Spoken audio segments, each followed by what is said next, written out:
Nothing will ever compare to LSU. People ask me all the time, you know, how cool was Omaha? I said Omaha was cool, but LSU was better.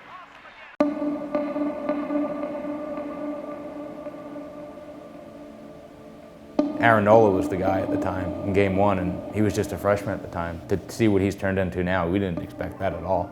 And I just remember when he took the mound and the roar of the crowd. It was like, for a game that you're playing in, I've never heard it before. And it was just surreal. And there is Aaron Nola, the freshman starting pitcher for the Tigers. First of all, like Aaron Nola, to give you context, was so, like his maturity was like, he's a freshman. And here's a guy that walked less than 10 batters on the entire season up until that point. He just had unbelievable command and calm. And that's how he's been as a big leaguer. So I was very curious as I did my little scouting report. I'm like, wait a minute, how's this gonna work? This guy throws nothing but strikes, doesn't walk anybody. Here's a team that fouls balls off. It was like a perfect storm. So going into the game, I was like, this is a great matchup. Super Regionals underway in Baton Rouge. I think he threw 30 pitches that first inning. Travis had like a 12 or 13 pitch at bat. Patty had a big at bat. Willie had a big at bat. And that was a win. We knew that from the get-go. But we didn't care if a pitcher got us out. But when that pitcher was walking off the mound to go back to the dugout after the game, whether he won a complete game or got taken out after 3 innings, we wanted to make him feel like it was a fight. We wanted to make it feel like he just fought Mike Tyson in a fighting ring. You know, physically we wanted him to be exhausted, mentally even more exhausted, because we knew that if we could tire him out physically and mentally, he was going to make a mistake. Swings, line drive left field. Rafe Rines is at the track, and Sal Intagliata has gone, a home run. I didn't think I hit a home run. I see Sal hit the ball in the air, and I'm like, okay, like, I didn't think it was going out. And if you watch the replay of it, Sal's kind of like slowly jogging, watching it.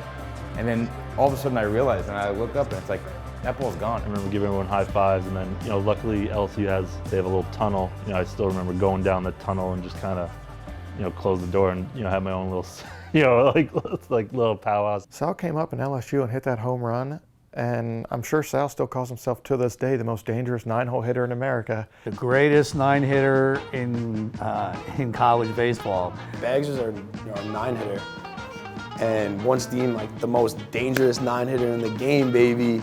Credit goes to Steve Riffume for that call out. I haven't looked in the rest of the 9-hitters in the country that year, but I think definitely for that series, I probably was, you know, the best 9-hitter on the field, I guess. You look for a 9-hole guy to turn over the lineup. And he was doing more than that. You know, it's like, okay, maybe you have a good discipline, but he was just doing damage. When his time came for LSU, he performed. What better feeling for a senior than Sal to go out and hit that home run at LSU? Brandon McNitt is on the mound. We're up 2-0, and Brandon just started cruising. Ground ball second base, can they turn it? That day he came out, and he knew his job was to get the ball on the ground and let our guys make the plays. Brandon had like 4 or 5 double plays that game, which was unheard of. Brandon is just an elite competitor. When he gets on that mound, it's like he's 6'8", and he's coming at you with everything he's got. McNitt just threw the ball away. He was just so good. Ring him up, sit him down. LSU has been held scoreless through 6 so far. A 2-hit shutout in the works. LSU, that first game was my highlight. As I was coming off, LSU gave me a standing ovation, which solidified that being the highlight of my whole career. That's going to be it for Brandon McNitt. He pitched an absolute gem. He's given his Stony Brook Seawolves a 2-1 lead. We'll see if they can hold it here in the 8th inning with LSU threatening. I know as an announcer, we were already feeling like these guys are in this game. They were in the game, but in a jam.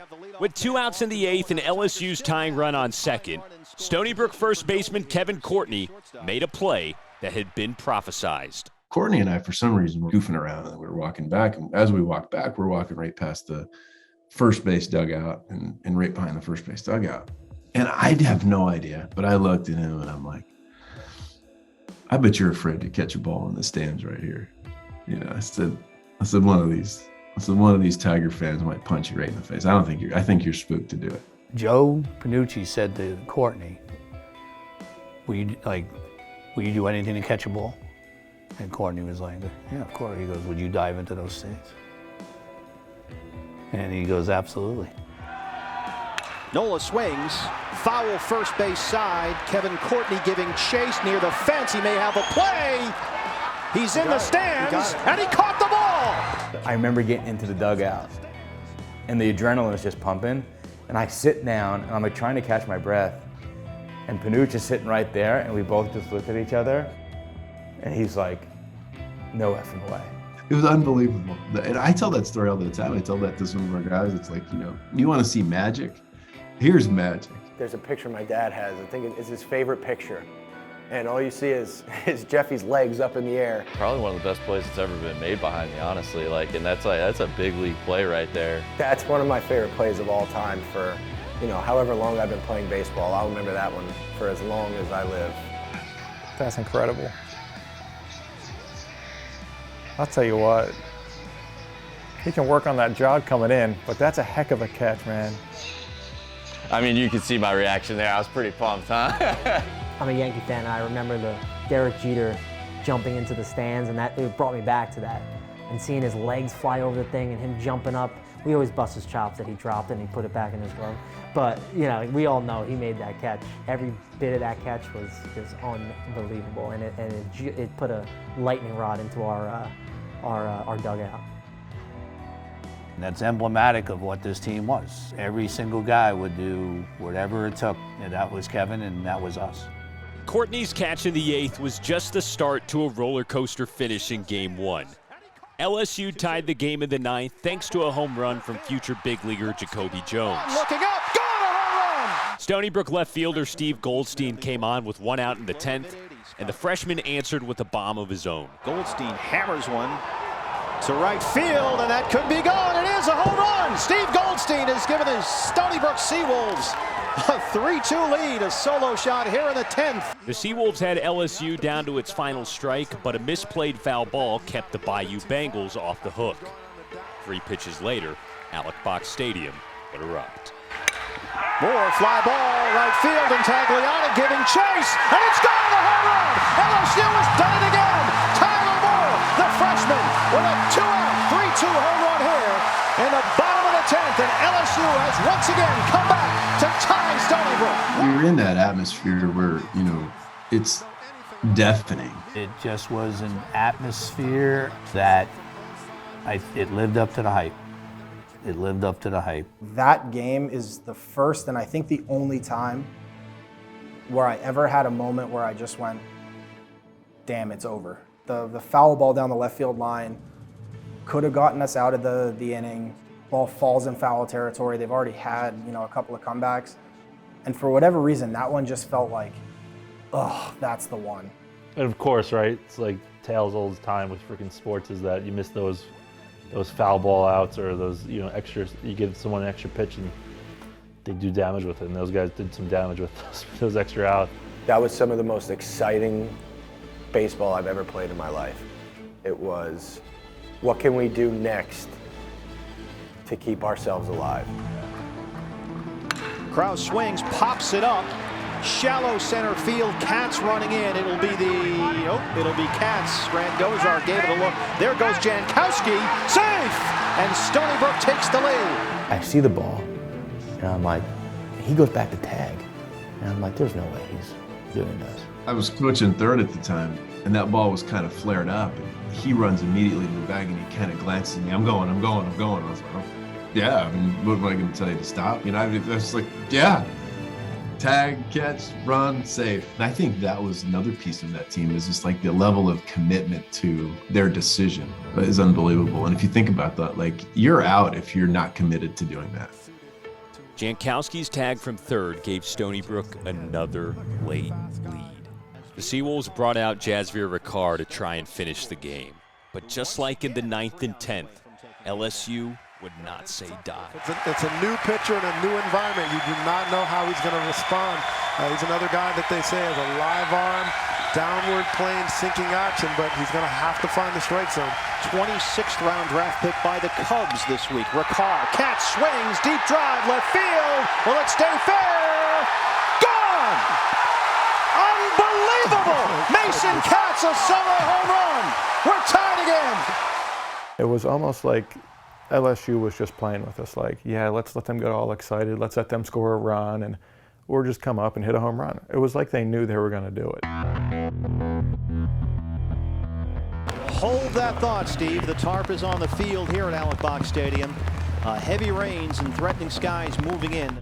So obviously the rain delay was just heartbreaking for us because we thought we had it. It's just crazy because no matter how many times they came back, we still mentally felt like we had the game. Game 1 in the best-of-3 Super Regional was suspended and resumed the next day, with the second game of the series to follow. With the score tied at 4 in the 12th, LSU decided to pull out all the stops. Good morning from Baton Rouge. Welcome back. You know, when we re-upped in the morning, we had no idea who they were throwing. And we rock up to the field and we see Gossman getting ready. And we're like, for the re-up? Like, and then he's gonna start game 2. We're like, all right, good. Like, thank you. Like, you're gonna start this kid and then let him sit for a little bit? LSU Doug is not fooling around. This is Kevin Gossman. He was the 4th overall pick in this week's Major League Baseball draft. You see Gossman warming up. And we're like, are they really going to bring him into this game right now? We're like, okay, perfect. Well, like, we get his pitch count up early. They're not going to bring him in for the second game. If they do, he's not going to be pitching for that much longer. But that just completely backfired. Got him! A 1-2-3-12 for Kevin Gossman. The next inning happens. Franco comes in, and they walk it off. Cat swings. Line drive. Left field. They're going to send more. LSU wins. It almost happened too quick. I think I only threw like 12 pitches or something like that. Next thing I know, I'm in the visitors' locker room, like by myself, you know, pissed off.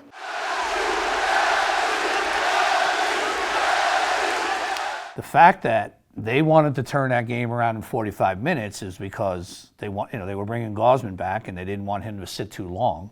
But that's what we did all year. We played double headers all year. And for us to eat a sandwich and play a second game, and we were used to flushing a bad result in the first game and turn around and start fresh in a second game. We're set for game 2 from Baton Rouge. Gossman would retire hitters 1 through 7 in the Stony Brook lineup to open up his start in game 2. That streak would end when he met 8 and 9. Gossman was the kind of guy that he had just gotten drafted 4th overall.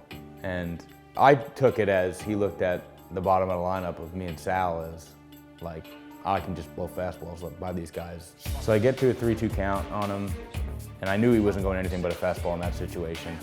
And he throws one inside, I put a double into right center. And all Sal did was just put the ball in the bat on the ball, right up the middle, we're up 1-0. Willie hit the single, we're up 2-0. What I thought was fascinating about Stony Brook is that really quickly, watching them hit against him, I could see Gossman's weaknesses. I mean, he had the arm, you could see the fastball, you see the tilt, all the things they look for. But quickly I was like, I don't know if he has a secondary pitch for lefties. I kept thinking, if there's one way they might get him, it might be some lefty that he doesn't have a secondary pitch to get the guy out. He really needs that secondary pitch because otherwise he becomes sort of a one-pitch pitcher, and they'll be sitting on the fastball all game long. Courtney got one there. Did he not miss it? There's a deep drive right field, and it is gone, a home run. I literally just sat fastball with him the entire time, thinking he was cocky enough that he didn't want to waste anything on it, and it worked out to my advantage. I looked for a ball middle in and just put a good swing on it and hit a homer out of it. For us, we were not afraid of fastballs. That's the number one. That's the absolute number one thing about our team, was that if you thought that you were going to beat us just by throwing fastballs, you were in for a rude awakening. Kevin Courtney leads off the Stony Brook 5th with a solo home run. The Seawolves lead the Tigers 3-0. To deflate them, it just gave us more energy. We sucked the life out of that stadium almost instantly. And then Tyler Johnson goes out there and just throws an absolute gem. Ring him up, sit him down. Strikeout number 1 on the day for Tyler Johnson. If you are looking to win a out of the losers bracket championship game, you'd want Tyler Johnson on the mound. And if you're looking to, hang around in the super regional, you'd want Tyler Johnson on the mound. Snickers swings, ground ball shortstop. Perigine bobbles it a bit. Tissenbaum turns the double play, and Tyler Johnson strands 2. There was nothing that you could have said or done to him that would have taken him from that game. Johnson and Stony Brook were 1 pitch away from forcing game 3. But the Seawolves ace was running on fumes. Now up to 121 pitches. 3-2, 2 outs. LSU down to its last strike. The ball's hit to Willie Carmona, and that would have ended the game, and he airmails a ball over Courtney's head. This ball just takes. I couldn't even, if I was Kareem Abdul-Jabbar, I couldn't have gotten this ball. I mean, he threw it about 65 yards into the stands. And I was thinking to myself, oh shit, like we're doing this again.